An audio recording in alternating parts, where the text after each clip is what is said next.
धंगेकरांच्या या पक्षप्रवेशावरती टीका होताना दिसते। संजय राऊतांनी तुमच्यावरती टीका केलेली आहे। तुमच्या पत्नीच्या डोक्यावर अटकेची टांगती तलवार होती, त्यामुळे तुम्ही हा निर्णय घेतलेला आहे, त्यामुळे तुम्ही एकनाथ शिंदेंच्या शिवसेनेत प्रवेश केलेला आहे। तुम्ही या आरोपाकडे कसं पाहता? पहिल्यांदा सांगतो, ही जी वक्फ बोर्डची जागा आम्ही ज्यावेळेला घेतली त्यावेळेला ही कोर्टाने त्याचं ऑक्शन केलं होतं, लिलाव केला होता आणि 1966ला सगळं 66पासून हा विषय, म्हणजे आमचा जन्म नव्हता तेव्हापासून तो प्रक्रियेमध्ये आहे।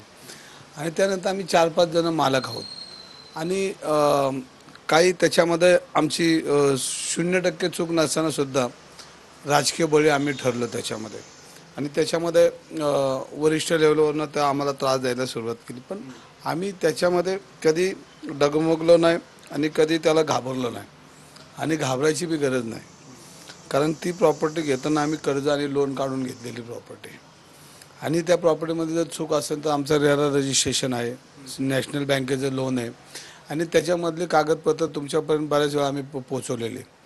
विधानसभा आली तो विषय आला, लोकसभा आली तो विषय आला, आज मी शिंदे गटात प्रवेश केला तो विषय आला।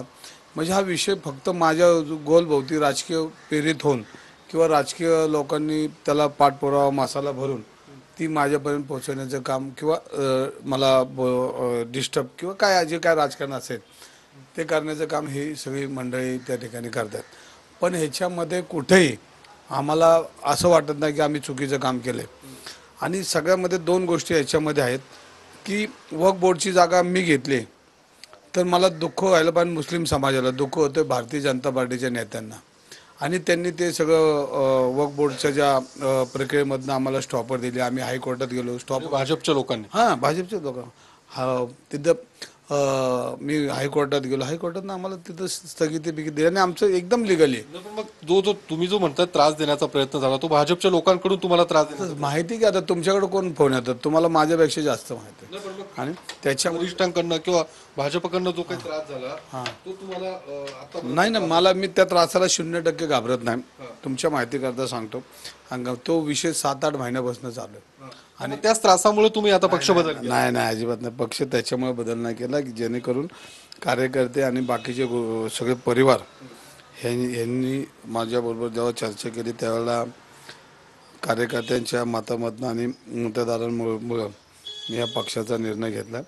मी कालही बोललो की मला काँग्रेस पक्षाने भरपूर दिलं, जाताना दुःख होते, पण मला कोणी त्रास दिला नाही, मला कोण त्रास देऊ शकत, मी चुकीचंच काम केलं नाही। मग तुमची कोंडी केली गेली नाही, अजिबात कोंडे बेंडे। संजय राऊत म्हणता की तुमच्या कोंडी गेल्यामुळे तुम्ही आज पक्षप्रवेशाचा निर्णय घेतला। तो राऊत साहेबांचं मत असेल, त्यांनी माझ्यासाठी बोलले असतील किंवा त्यांना वाटत असेल, पण मला विषय त्यांच्याबद्दल काय नाही, ते त्यांची भूमिका बोलतात किंवा माझी बाजू बी मांडत असेल किंवा काय, पण असं काय नाही की जेणेकरून मी घाबरलोय, अजिबात नाही, 0। मी तेव्हा म्हणलो, आजही म्हणलो, आमची चूक असेल तर आम्हाला जेलला पाठवा।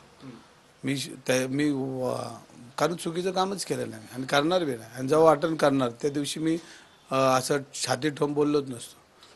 रवींद्र वायकरांना ज्या पद्धतीने फोडण्यात आलं त्याच पद्धतीने रवींद्र धंगेकरांनाही शिंदेंनी फोडलं। नाही नाही, असं नाही, आपण कोणा आरोप करणं नाही, सर्व कार्यकर्त्यांच्या विचारांनी मत घेऊन हा आम्ही निर्णय घेतला होता आणि हा निर्णय घेतानाही मी काँग्रेस पक्षाचे आभार मानले, आजही मानतो, उद्याही मानणार आणि परवाही मानणार, कारण शेवटी त्यांनी मला 2 वेळा उमेदवारी दिली, विधानसभा आणि लोकसभेची, आणि प्रचंड ताकदीने माझ्या मागे उभे राहिले मग महाविकास आघाडी सर्व नेते। आणि लोकसभेपासून तुमची कोंडी केली जात होती, जर तुम्ही लोकसभेला उभं होतात विधानसभेला तेव्हापासून तुमची कोंडी केली जात होती असा पण आरोप नाही नाही, मला तुम्हाला सांगू का, माझ्या पत्नीला अटक करण्याचा प्रयत्न यांनी भरपूर वेळेला केला। कोणी हेच आता हे सगळ्या प्रक्रिया, आता कोणी करतं प्रक्रियेमध्ये, आता तुमचं किती वेळा नाव घ्यायचे त्याचे, आणि मग त्याच्यामध्ये मी एकटाच नाही, मग बाळासाहेब शेठ अप्रत्यक्षपणे भाजपकडे रोख आहे। नाही ना, आता ते काय ते तुम्हाला माझ्यापेक्षा जास्त माहिती, तुम्ही माझ्याकडे आला म्हणजे तुम्हाला माहिती कशामुळे होतं, आणि त्याच्यामुळे माझ्याकडं आमच्या भारतीय जनता पार्टीचे माजी नगरसेवक रघु गौडा आहेत, हे तुमचे बाळासाहेब शेठ आणि आमचे